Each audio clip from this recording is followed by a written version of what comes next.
건강수명 100세를 향하여 슬기로운 건강관리법을 알려주는 방송. 안녕하세요. OBS 생방송 건강콜센터의 저는 장민정입니다. 이 무릎 건강을 위해서 일상에서 바꿔야 할 생활습관들이 몇 가지 있습니다. 바로 이 쪼그려 앉는 자세, 그리고 방바닥에 앉는 자세인데요. 특히 우리나라는 좌식 생활을 많이 하기 때문에 방바닥에 앉았다가 일어나는 경우가 많죠. 이게 무릎 건강에 아주 안 좋다고 합니다. 그래서 가급적 침대나 양변기를 사용하시고요. 또 식탁이나 의자에서 생활하시는 것을 추천드리도록 하겠습니다. 생방송 건강콜센터 오늘은 이 당당한 걸을 위협하는 무릎 관절염의 치료에 대해서 알아볼 예정이고요. 또 여러분들을 위해 무료 문의 전화도 활짝 열어놓고 있습니다. 무릎 아파서 걱정이신 분들 오늘 저희 쪽으로 문의 주시면 되겠습니다. 시청자 참여 방법부터 안내해 드립니다. 네, 오늘 여러분들의 관절 건강을 위해서 도움 말씀 주실 전문의 모셔보겠습니다. 정형외과 전문의 양혁재 원장님과 함께합니다. 어서 오세요. 네, 안녕하세요. 네, 시청자분들께 인사 부탁드립니다. 네, 안녕하세요. 정형외과 전문의 양혁재입니다. 날씨가 추워지면서 어르신들이, 시청자분들이 날씨가 이제 너무 춥다 보니까 집안에만 계시면서 평소에 안 아프던 관절 마디마디가 아파서 고생하시는 분들이 있다고 하면 우리가 나이 들어서 노후가 되면 될수록 우리가 당당하게 잘 걷기 위해서 조금이라도 덜 아플 때 잘 낫는 것이 중요하니까요. 평소에 이것 때문에 아픈데 좀 낫는 방법이 좋은 방법이 없을까? 이런 것들에 대해서 궁금한 점이 있으시다고 하면 오늘 전화 주신다고 하면 최대한 성심성의껏 잘 상담해 드리도록 하겠습니다. 네, 오늘 양혁재 원장님과 함께 하시면서 궁금하신 점들 아래 나가고 있는 번호로 연락 주시면 되겠습니다. 원장님, 어느덧 달력의 마지막 장 12월입니다. 이렇게 한 해가 다 가면서 내가 해결하지 못한 숙제가 이 무릎 통증이 아닐까라고 생각하시는 분들 많으실 것 같은데요. 왜 이렇게 많은 분들이 무릎이 안 좋으신 건지, 무릎은 어떤 구조로 생겼을까요? 네, 우리가 무릎은 아픈데 도대체 여기가 왜 아픈 건지, 어떤 구조가 있길래 이렇게 나를 속썩이는 건지, 이런 것들을 우리가 의사는 아니지만 한 번쯤은 좀 알아둘 필요는 있을 것 같습니다. 그래서 시청자분들께서 이 그림을 보시다 보면 간단하게, 어렵지 않게 편하게 얘기한다고 하면, 무릎이라는 구조는 간단하게 뼈와 뼈 사이에 빈 공간이 있는데 거기를 매끈하게 감싸고 있는 무릎 연골이라는 이 연골이 있고요. 그리고 연골과 연골 사이에는 그 충격을 흡수해주는 약간 쿠션 역할을 해주는 반월판이라는 게 있는데요. 흔히들 연골 찢었다 하면 이 반월판이 찢어지는 경우가 꽤 있습니다. 그래서 이 물렁뼈, 이 반월판이 찢어지는 경우가 있고요. 그 밖에 이제 그 무릎이 이제 움직이지 않게 하기 위해서 관절을 싹 감싸주고 있는 강한 인대라는 조직이 있는데 힘줄과는 달리 인대는 늘어나는 조직이 아닙니다. 그래서 단단하게 무릎을 잡아주고 이게 무릎의 힘을 지지해주는 역할을 해주게 되는데, 우리가 관절염을 앓거나 이제 무릎의 통증을 유발하는데 상당히 많은 부분이 인대에 염증이 생겨서 아파하시는 분들이 있습니다. 그래서 이러한 구조물들 때문에 이런 것들이 찢어지고 파괴되고 손상이 되면서 무릎 통증을 유발할 수가 있습니다. 네, 나이가 들면서 무릎에 문제가 생기는 경우가 진짜 많은 것 같은데, 그래서 이제 퇴행성 관절염에 대해서 좀 더 자세히 알아보려고 하는데요. 퇴행성 관절염도 이렇게 단계가 있다고 들었습니다. 네, 맞습니다. 이게 관절염이라고 하면 흔히들 너는 어디 병원 가니까 몇 기라고 하니? 그러면서 네. 이렇게 흔히들 물어볼 수가 있는데요. 병원을 가면 가장 먼저 하는 것이 엑스레이입니다. 우리가 엑스레이를 보면은 의사들이 가장 뼈와 뼈 사이의 간격을 보고 1기입니다, 2기입니다, 3기입니다, 4기입니다. 이런 식으로 얘기하는데요. 우리가 1기부터 보통 4기까지가 있는데요. 그림에서 보다시피 1기는 비교적 건강한 무릎을 말합니다. 그래서 1기라면 크게 걱정을 안 하셔도 되고요. 혹시나 병원을 가는데 2기나 3기까지 됐다 그러면은 2기에서 3기 사이는 이제 관절염이 점점점 악화되면서 뭔가 빨리 진행되고 있다는 얘기니까요. 2기보다도 3기까지 진행됐다고 하면 좀 더 적극적인 치료가 필요하고, 아직까지 3기라고 하면은 기회가 있기 때문에 좀 더 좋게 보면서 희망을 갖고 치료를 해볼 수가 있습니다. 하지만 이게 4기까지 되면서 오른쪽 끝사진을 보게 되면 네. 아주 심한 이렇게 뼈와 뼈가 맞닿으면서 위에 뼈가 아래 뼈를 파고들고 다리가 아주 휘어지는 네. 아주 심각한 단계까지 오는 건데요. 이 4기까지 오게 되면은 아무래도 대부분 수술적인 방법을 많이 권하게 됩니다. 그래서 되도록이면 이 4기까지 오기 전에 미리 치료를 받고 적극적인 치료를 받기를 권해드립니다. 네.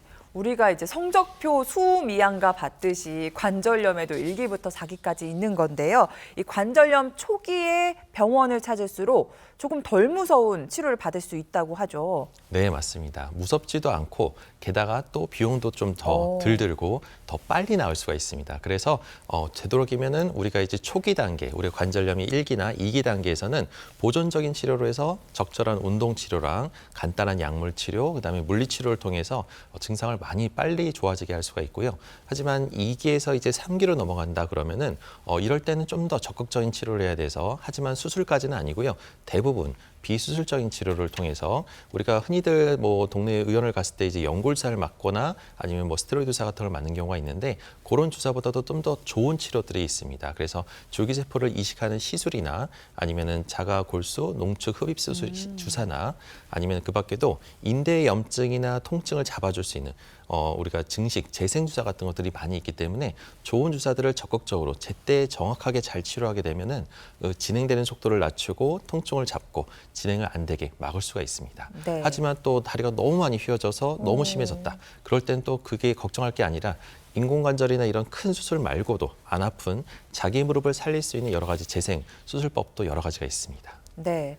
관절염 초기에 병원을 찾을수록 좀 덜 무서운 치료, 또 비용이 덜 드는 치료를 받을 수 있다고 하니까요. 여러분들 이거 꼭 기억하시면서 오늘은 비수술적인 치료 방법들에 대해서 소개해 드리려고 합니다. 그중에서도 오늘 증식주사를 가장 먼저 살펴보려고 하는데요. 이건 어떤 원리로 치료가 되는 걸까요?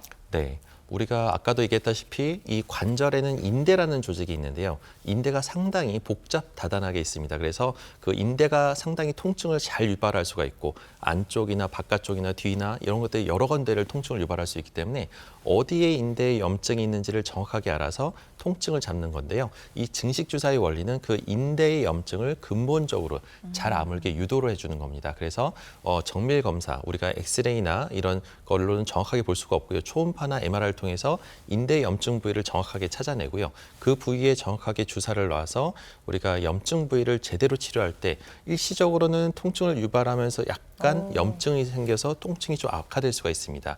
하지만 이럴 때 얼음찜질하고 잘 넘기게 되면 결과적으로 그 염증 반응이 가라앉으면서 조직 지생과 함께 면역 반응을 유발하면서 통증을 가라앉히고 인대를 근본적으로 타이트하게 잘 아물게 유도를 하는 겁니다. 하지만 요거는 한 번만에 낫는 것은 아니고요. 최소 4에서 5회 정도의 반복적인 시술을 통해서 점진적으로 누적이 될 때 최대의 치료 효과를 얻을 수가 있습니다. 네, 염증 반응을 활성화해서 우리 몸의 그 면역 반응을 이끌어내서 재생을 유도한다는 치료법인 것 같은데 또 이 밖에 어떤 특징들 갖고 있을까요? 네, 아무래도 증식주사는 흔히들 우리 시청자분들께서 갑자기 내가 아픈데 일을 해야 되는데 정말 일은 실수는 없고 통증을 잡고 싶을 때 이럴 때 간단하게 당일날 외래로 와서 치료할 수 있는 간단한 치료 중에 하나입니다. 그래서 바로 집에 복귀가 가능하고요. 흉터가 없고 주사를 맞기 때문에 우리가 주사 맞을 때만 좀 따끔할 뿐이지 흉터가 남거나 아주 크게 째거나 이러는 게 아니라서 무섭거나 위험하지가 않습니다.